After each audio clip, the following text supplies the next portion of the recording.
Welcome to the Versus Men's podcast, where we're having real conversations and stories on faith, manhood, relationships, culture, and everything else in between. These conversations are tough, but we're honestly doing them because we have to become the men of God that He's called us to be. You aren't the only one who's trying to figure out your faith, your marriage, or you're struggling with an addiction. That's why this podcast exists. So thanks for listening, and if you enjoy this content, like, subscribe, and send it to a friend who needs it. Thanks for joining.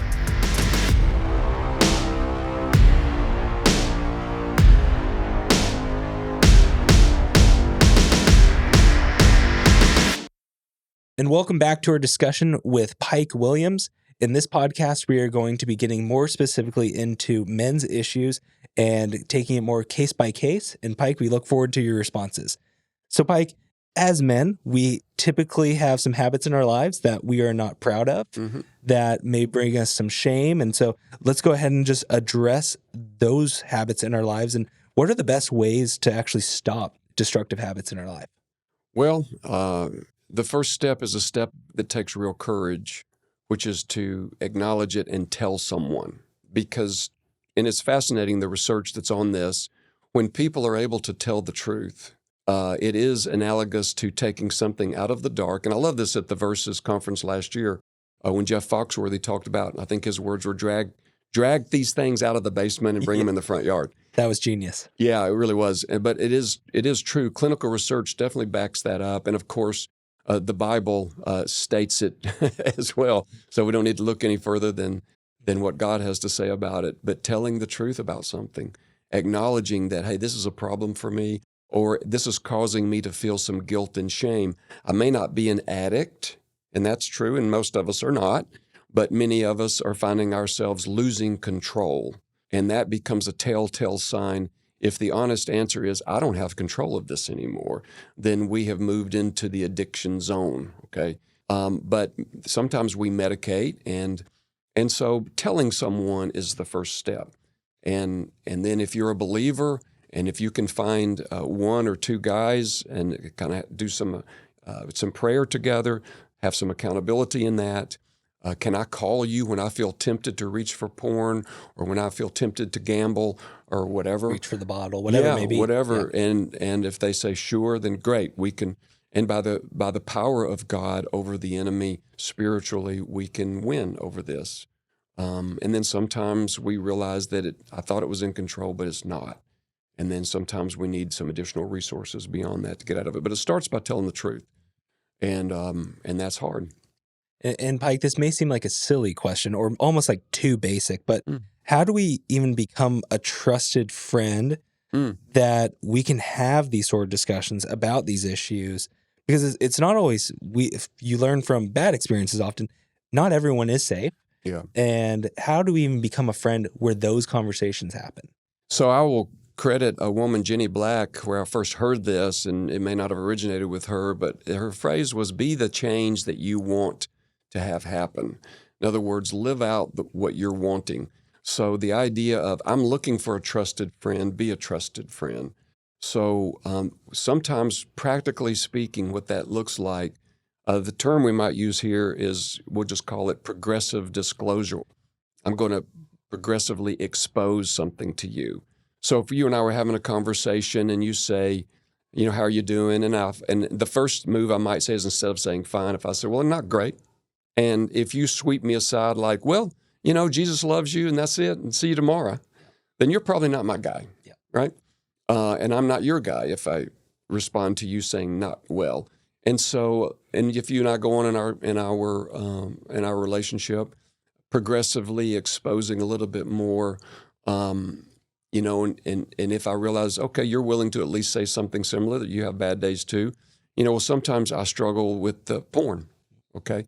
Then suddenly that gives us a defining moment for you to say, either me too, or maybe I don't, but you know what I struggle with? I'm tempted to, whether it's eating or gambling or, some other vice I'm struggling with, booze or weed or whatever. Sometimes I over-medicate this way. Okay, then we may have something here, because we're starting to become more and more honest. So basically, being the change you want to have happen starts with us. Can I put a little bit out there? Let me break the ice, however you want to say it. Let me broach the subject. Let me be the guy to say metaphorically, let's dance. Let me just, no, I'm not doing well. How about that? Yeah. You I've had better often have days. to create the culture that you're trying to set, whether Yeah. it's workplace, church, friendship. Yeah. One of the things, Pike, that I think guys want vulnerable relationships, and then we get there, and then it's almost like an oh crap moment, like oh, I didn't expect that. Now what do I do with it? Yeah. You know, so in the way of how do we get into situations where we recognize, oh, well, I didn't expect them to say I'm addicted to pornography. How do I care for someone that way? Okay. Or, you know, they're having depression. How would you say, let's go with the addiction side of this.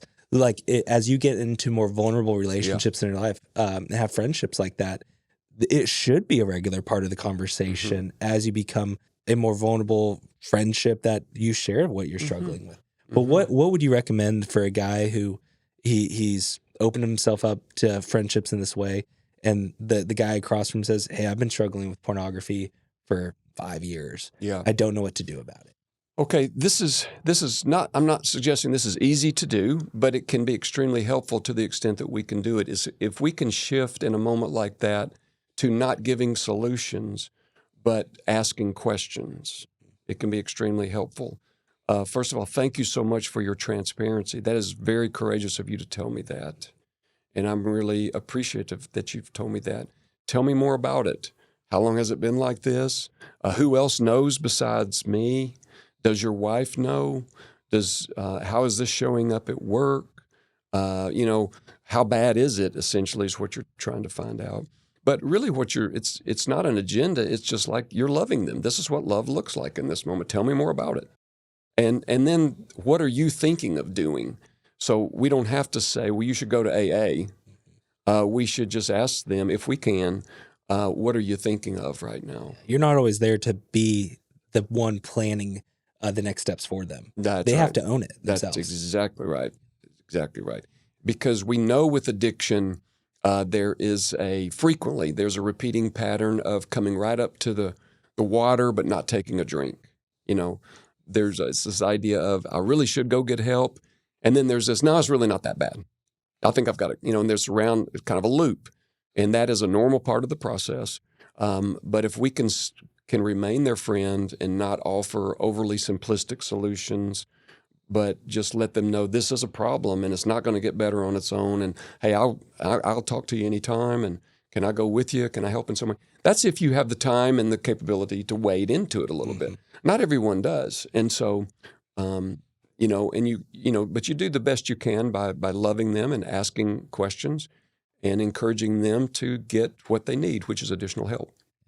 And sometimes when we go to those spaces where someone's saying they're addicted, you frequently find that we've acknowledged earlier, that there's fear, there's anxiety there. It's usually intermingled with other mental health issues or struggles that are going on. And sometimes you stumble onto something that is obviously it touches us here in Williams County a little bit more when we realize that the suicide rate is extremely high for men. I think it's at 97%. And so just as a way for education for our guys listening, when we're having these vulnerable conversations and a guy seems to allude that he's going through depression or anxiety, and let me just be clear with this, guys, every guy has a bad day.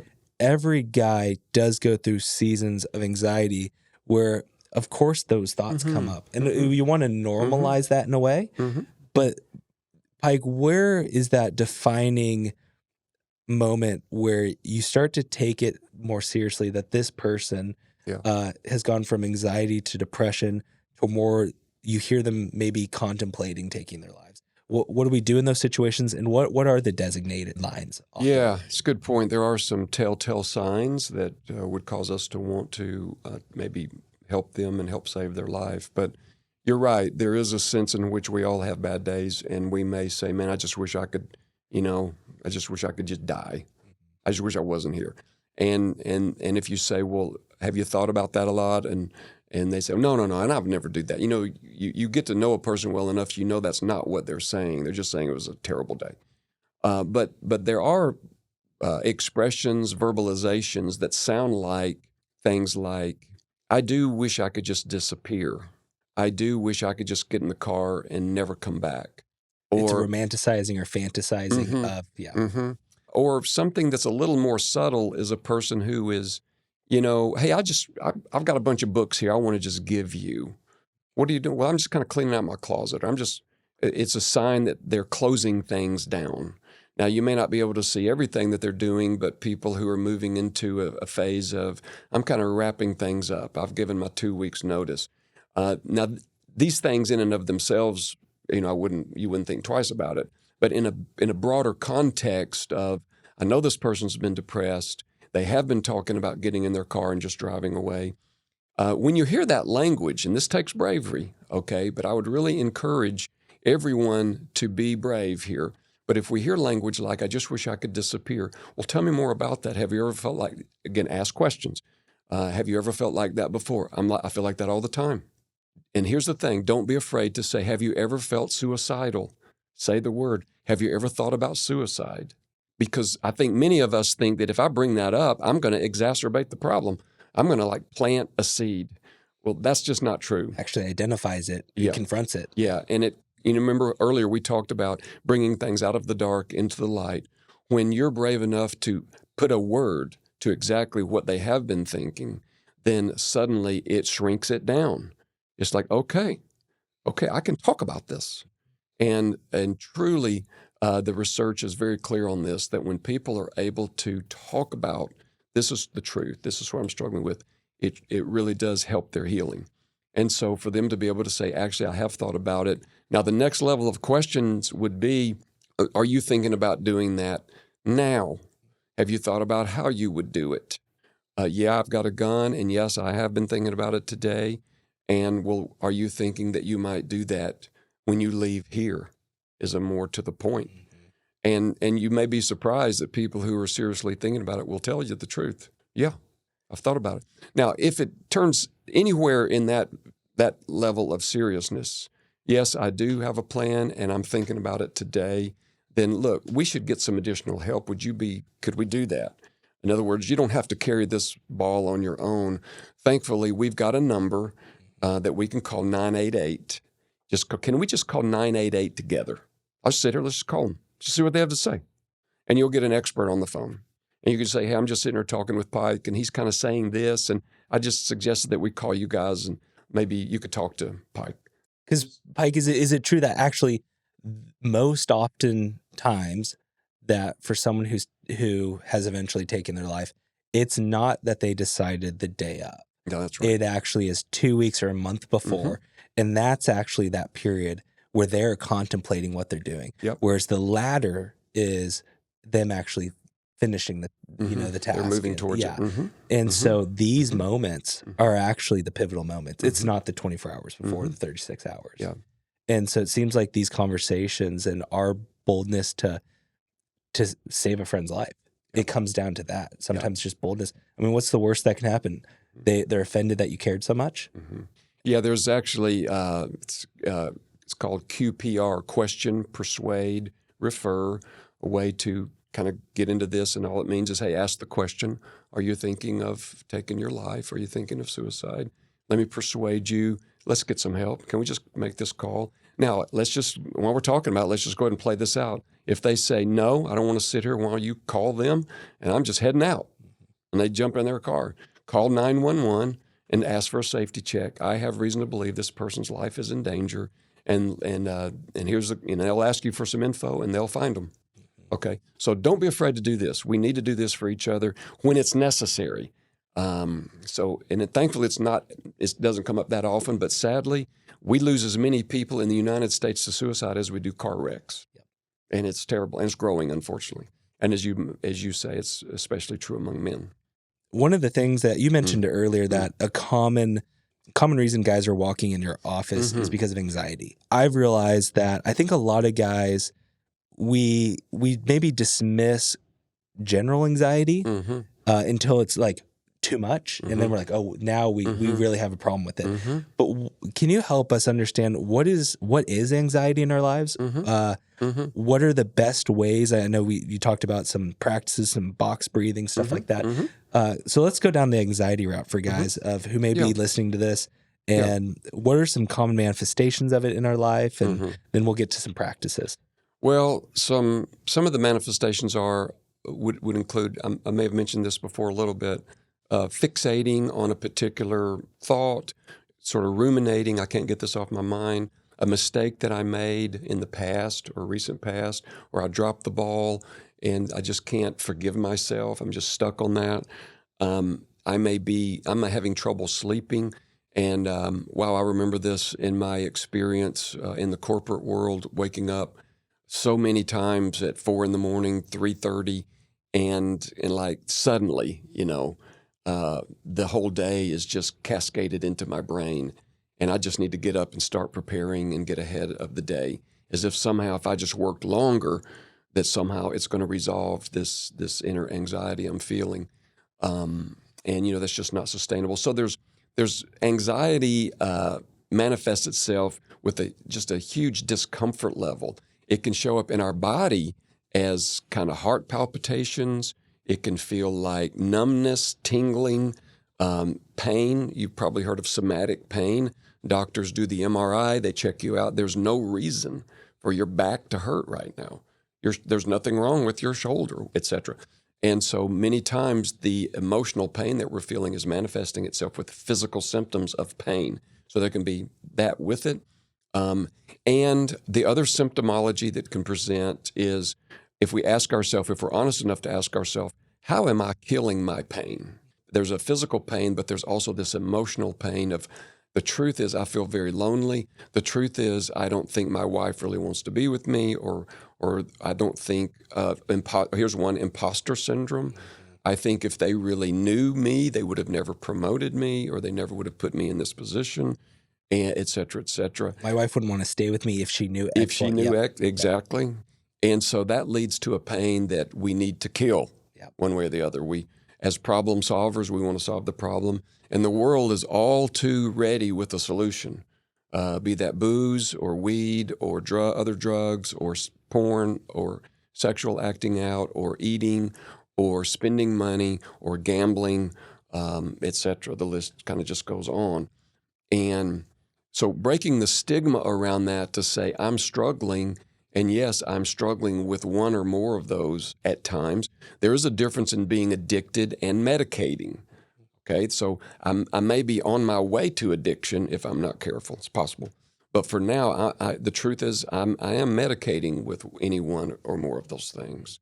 And so sometimes that will come up, and people will share that as they come into session. And so those are all signs. If you're doing something to kill pain, then that's probably a clue that you've got some anxiety and or depression, So, so those would be how it would feel. Does that help? No, it does. It does. And I think a lot of times, even using the word coping mechanisms. Yeah.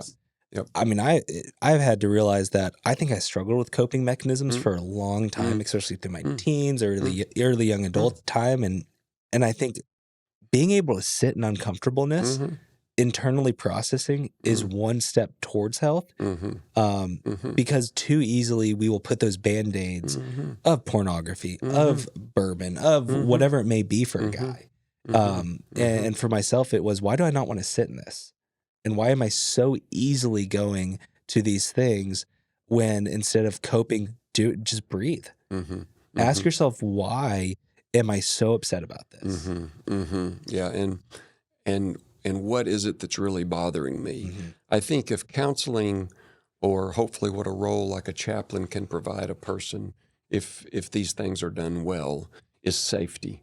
I'm going to create a safe place for you to share something with another human being that you have never shared with anyone. Okay? Because not everyone has a safe person. It's very true. And this is sad but true.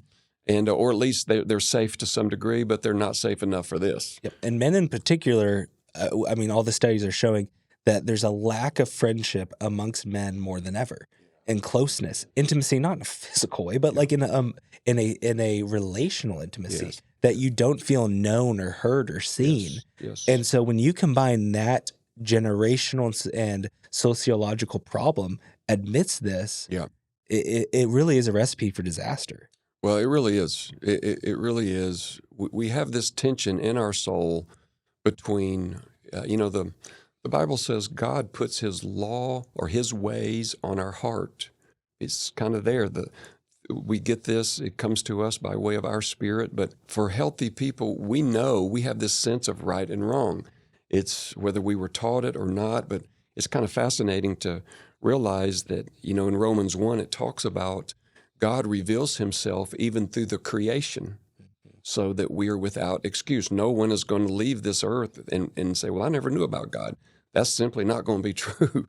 And that sets up potentially on the one side of our soul, there is a way to live, not legalistically, not rulesy, but there is a way to live in relationship with a God, this God who wants me to know him. But on the other side, we have this tension where the world is saying, you can be whatever you want to be. You can do whatever you want to do.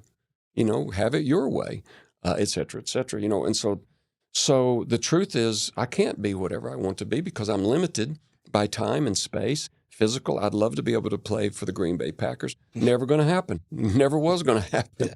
My wildest dreams. I can try for that all I want to. It's not going to happen. So there are limitations, but living within our limitations while also living out God's plan, acknowledging that there is a God. If there is a God, he created me and he has a plan for me.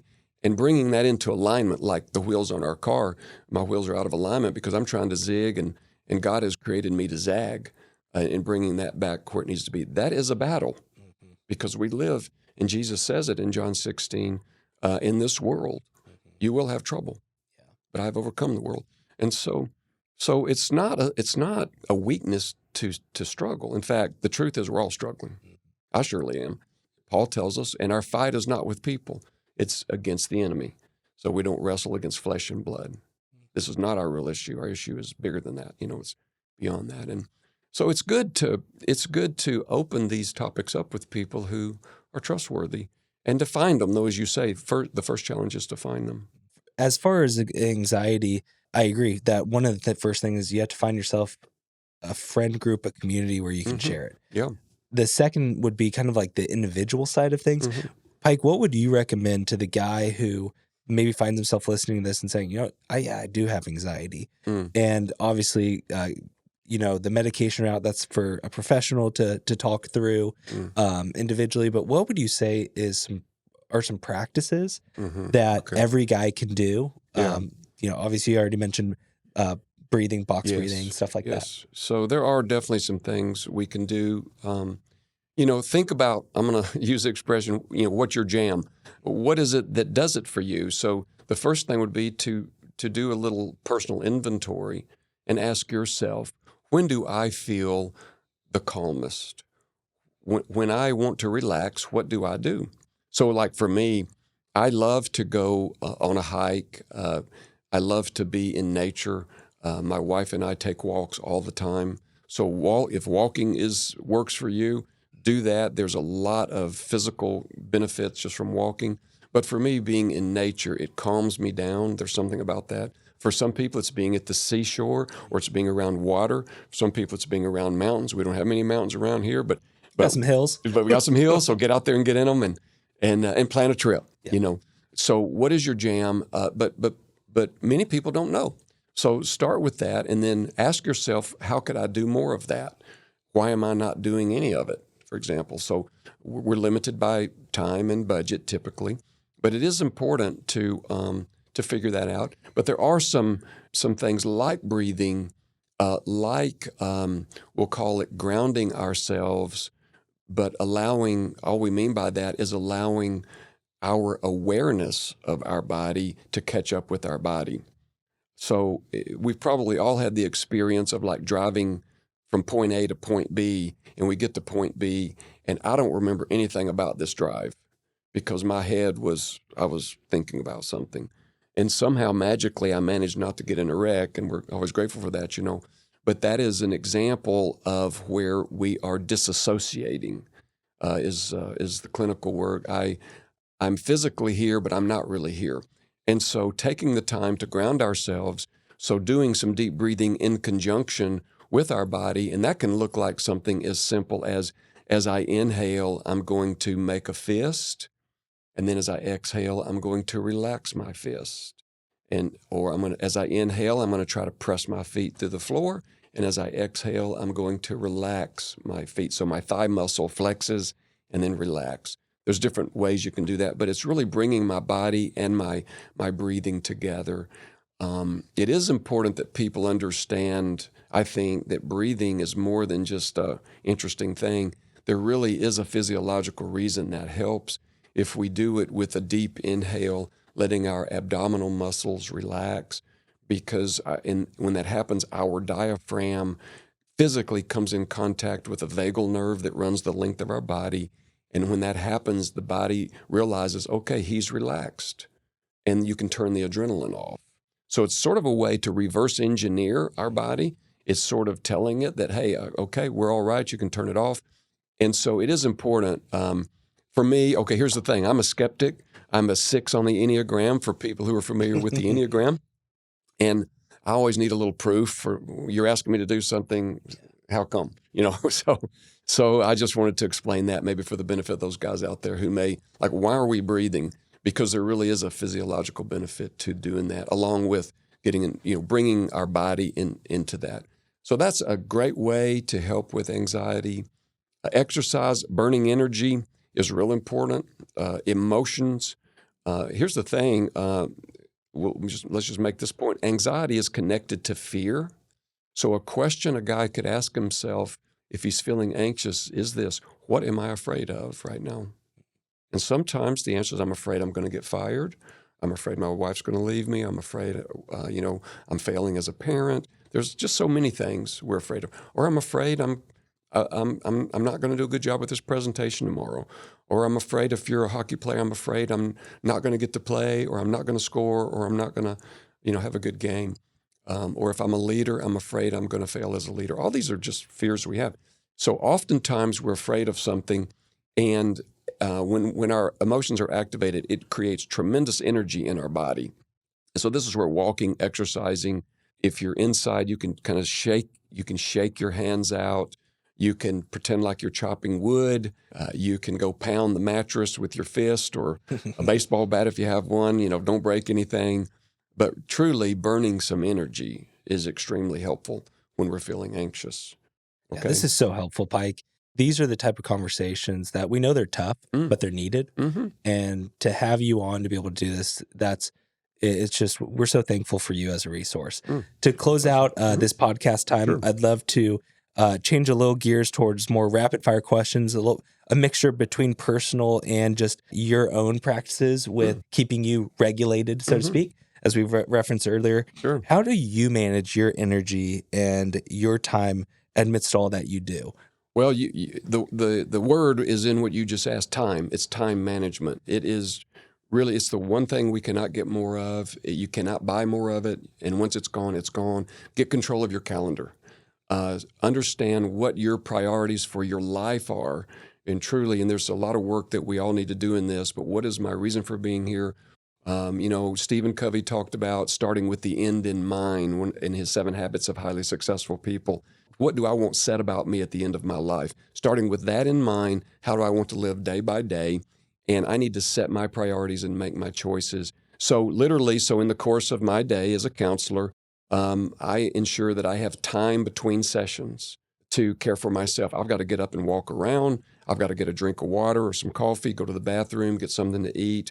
Maybe I need to pray to kind of recenter myself if it's been a particularly heavy situation. So self-care can look like calendar management, and including I need some time to go for a hike personally. I need some time with my wife. I need some time with each of my adult children if I can get that. I need to reserve time, and so that's huge for me, which is making choices to spend time with people that are most important. Not to say I want to make time for everybody, but realizing you have to make choices because there's only 168 hours in a week, no matter how we slice it. So it's really time management for me. And as I say, I love hiking. I love being out in nature. And I really do enjoy, my wife and I enjoy traveling.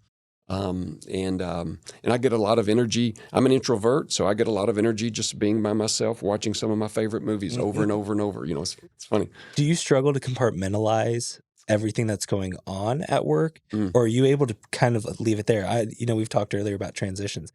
Yeah. I mean, how long does that take you? Well, it's a transition. It really is sort of at the end of your day or at the end of a session to say, okay, Lord, I need to hand this weight to you. Because no matter how much any of us thinks we know about someone, we never know the whole story. So all I ever know, or all we ever know as a counselor or as a friend or as a family member or even a best friend, all I really know is what this person has told me.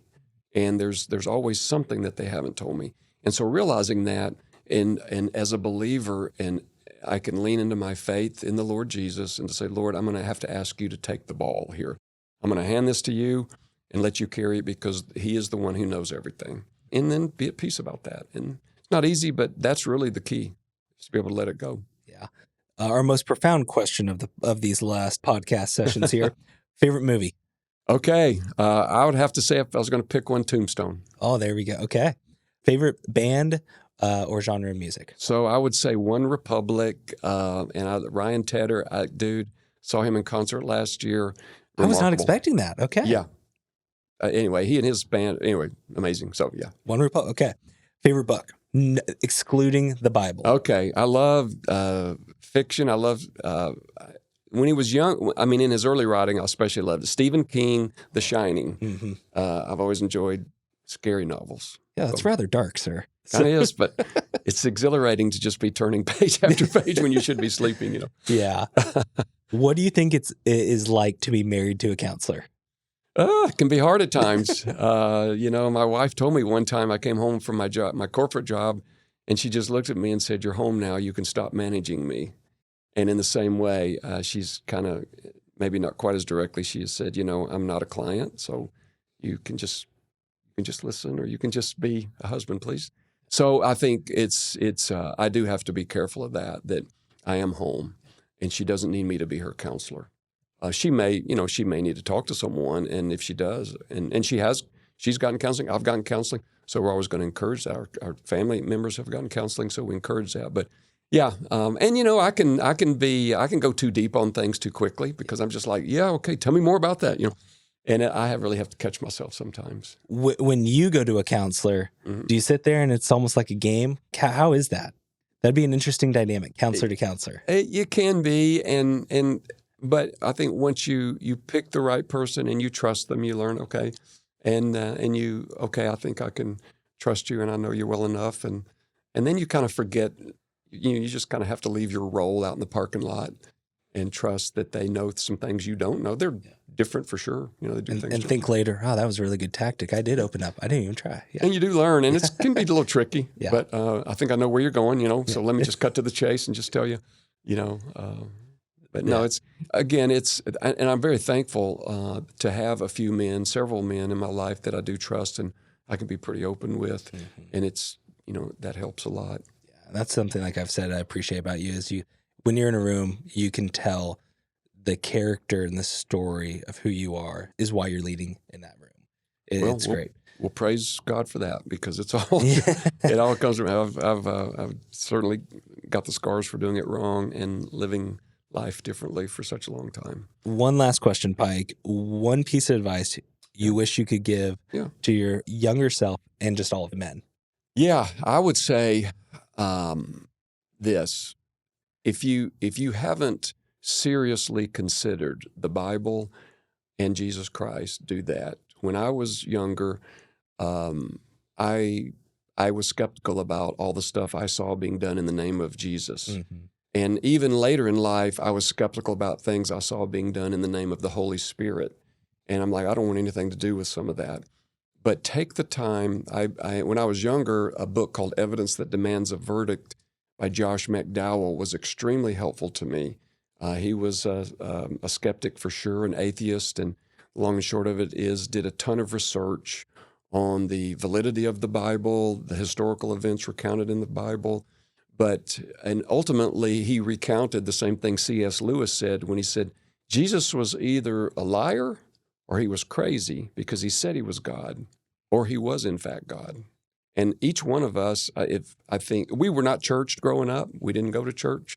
And it was late in life where I heard about any of this. So many of us have not had a chance to develop our faith and grown into it. Some of us heard about God the same time we heard about Santa Claus. Mm-hmm. And that's kind of where our faith has been stuck. But wow, is it a game changer? And I would just really encourage any guy who feels a little skeptical and doubtful, man, I appreciate that. And ask your questions. And those are legit. And don't back off from those. But get with people who can help you wrestle through those, because it's worth the journey. Yeah, absolutely. And Josh's son, Sean McDowell, is actually a professor at Biola University who's taken on a lot of work in apologetics now, who's another great resource that you guys can check out. That's great. He hosts a podcast, and if you have doubts, it's fantastic. And so, Pike, thank you so much for being here. Guys, as we close out this episode, we just want to remind you that Versus Men's Night is May 9th. Tickets are available at versusmen.com, and we look forward to another great episode coming up in just a few weeks. Thanks.